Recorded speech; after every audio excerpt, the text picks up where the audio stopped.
Lastly, we have another executive order that President Trump signed relating to independent agencies. This executive order would establish important oversight functions in the Office of Management and Budget and its subsidiary office, OIRA, supervising independent agencies and many of their actions, and also reestablishes the longstanding norm that only the President or the Attorney General can speak for the United States when stating an opinion as to what the law is. Thank you very much, Will. That was the primary purpose of this conference. This is Democracy Watch. Mark, that was Donald Trump signing an executive order attesting to this idea that only the president and the attorney general can speak for what the law is. How close does this get us? If that becomes the position of the United States, how close does that get us to the prospect of a constitutional crisis in this country? Brian, it gets us very close. I mean, the fact is that, we have talked about the fact that when we get to a constitutional crisis, it will be when Donald Trump believes that he is either above the law or that his interpretation of the law or what he says about the law is the final word, not what the courts say, not what anyone else says. And so he is inching closer and closer. And this executive order is not some, social media post off the cuff. It's not some stupid thing that someone may have whispered in his ear. This is actually something that lawyers at the White House counsel's office actually drafted and put in front of him, and that he decided to sign. It is wrong in so many directions. First of all, it obviously is wrong to the extent it suggests that the courts are not the final arbiter of what the law is. But it's even wrong internally to the executive branch. What he was really trying to say, I think, in all of this is that, if the Environmental Protection Agency says what the law is and he disagrees with it, what he says goes. If the Securities and Exchange Commission, an independent agency, or the Federal Election Commission, an independent agency, or the National Labor Relations Board, an independent agency, some of these with bipartisan requirements, if they say what the law is and he disagrees with it, or Pam Bondi disagrees with it, then they're right and those agencies are wrong. He is literally collapsing all of the power of all of the agencies that have general counsel's offices, that have ways of setting policy, that have the force of law. He's collapsing all of that power into the power of one man and his handpicked election-denying attorney general. Right, and that's why I frame this question as how much of a constitutional crisis is this, because he is basically unilaterally deeming himself above every other branch of government, negating the need for any system of checks and balances, and making himself the sole arbiter of whatever his inane interpretation of every law is going to be.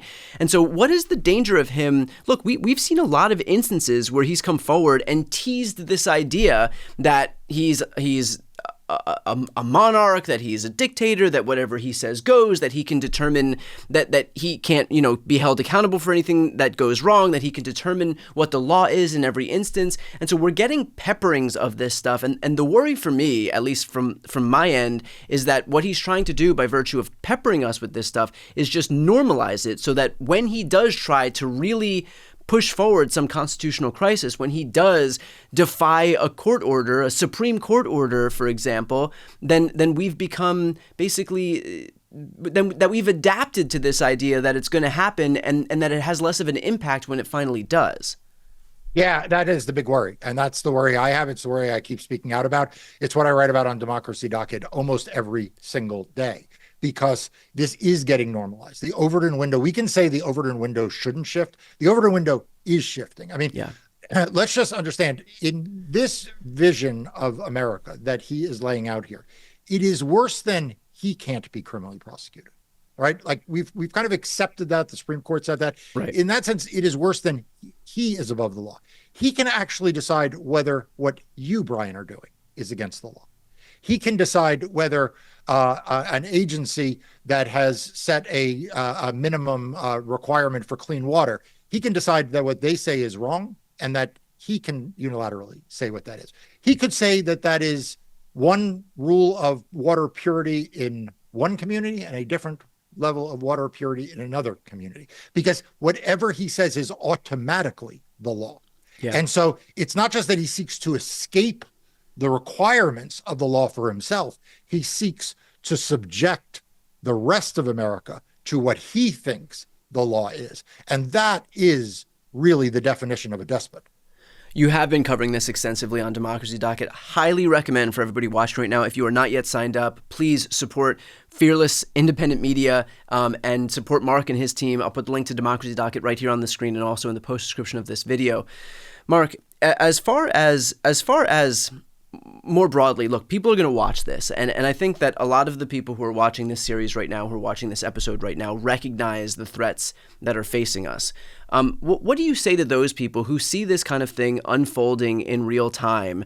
And I know that folks feel frustrated and helpless and afraid of kind of the slow moving constitutional crisis that's unfolding right before our eyes. I feel like we all know what the logical conclusion of all of this is, and yet that isn't preventing it from happening. We still don't have the tools to stop it from happening in real time. And so what do you say to the folks out there who are watching this happen, who do feel helpless, in terms of how we should all act moving forward? Okay, so first of all, I want to correct one thing. I've gotten a lot of feedback on something I recently wrote on Democracy Docket, and people are like, "Wow, you are fearless, and I don't know how you aren't scared." It is okay to be scared. It's okay to be afraid. Like, courage only comes from overcoming fear. Right? It would be crazy for any of us to say we are not worried about the state of American democracy. We are not worried about what Donald Trump could do to this country. We are not worried what Pam Bondi or what a politicized now FBI under Kash Patel might do to political enemies. You'd be nuts and frankly ineffective if you were not worried about that or scared by it. What we need people, though, is not to feel helpless about it. We need people to feel courageous about it. We need people to recognize that fear, recognize that it is real, that not to buy into the gaslighting that you're getting from too much of the legacy media, not to let the Overton window shift, not to let Donald Trump become normalized, but to also not feel helpless, to understand that even dictators, and certainly aspiring dictators, people like Donald Trump, where we do have strong rule of law, where we do have strong institutions, where we do have people who are willing to speak out and to act, that we are not powerless. The cynics want you to give up. Donald Trump wants you to think it is a foregone conclusion that he is going to get to the place that we worry he is going to get to. And it is our job to not allow that to be a foregone conclusion. It is our job for each and every one of us to use every tool available to us to speak out against this. If you have a big social media platform, speak out on your social media platform. If you don't have a social media platform, but you go to a bridge club, discuss it at your bridge club, at the grocery store, at your dinner table. It is important for everyone to do the thing they can do. If you can write postcards, write postcards. If you can canvass for a candidate, canvass for a candidate. Do the thing in your life that you can do rather than worrying that it's not effective. Take the first step. Do that first thing. Write a postcard. Make a phone call. Call your member of Congress. Call your local city council. Do something, as Michelle Obama said.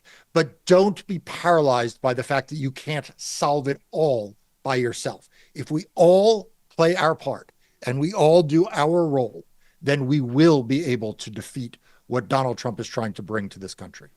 Perfectly put. And I would also add, Trump derives a lot of his power from this idea that he can quash all dissent, especially among members of his own party. I think that once those members start to recognize that the threat of an uprising from their own constituents outweighs the threat of Trump coming out and saying, we're gonna find a primary opponent for you. If these people feel like the folks in their own districts are actually gonna push back, gonna be an existential threat for them to remain in office anyway, then it doesn't matter what Trump threatens against them, because those are the voters themselves. And so especially if you live in a district where you do have a Republican representative, or if you live in a state with a Republican senator, once those people feel pressure from their own constituents because they've contracted all of their autonomy from Congress over to the executive branch, or because they've allowed Elon Musk carte blanche to take his band of teenagers into the IRS or the Treasury or the Social Security Administration, once they feel that pressure, Trump can have the bully pulpit of the presidency. Trump can have, again, all of these spineless Republicans in the legislative branch contracting their power over to him. He can have unlimited funds through Elon's wallet. But at the end of the day, all of that stuff is going to fall by the wayside. It's not going to be as potent as popular pressure. And so just something to keep in mind as we continue to move forward here, that even amid all of those advantages that Donald Trump has, none of that will be as important as the American public being able to speak out. And by the way, we saw that in 2018, where even when Republicans had full control of government, they weren't able to repeal and replace Obamacare. And that was the reason that Republicans lost their majority in Trump's first midterm election cycle. So popular pressure continues to matter, and it does here. With that said, just building on what Marc said and what I had mentioned before, if you want to support him and his team and also get a great source of fearless independent journalism, please sign up for Democracy Docket. I'll put the link right here up on the screen and also in the post description of this video. I'm Brian Tyler Cohen. I'm Marc Elias. This is Democracy Watch.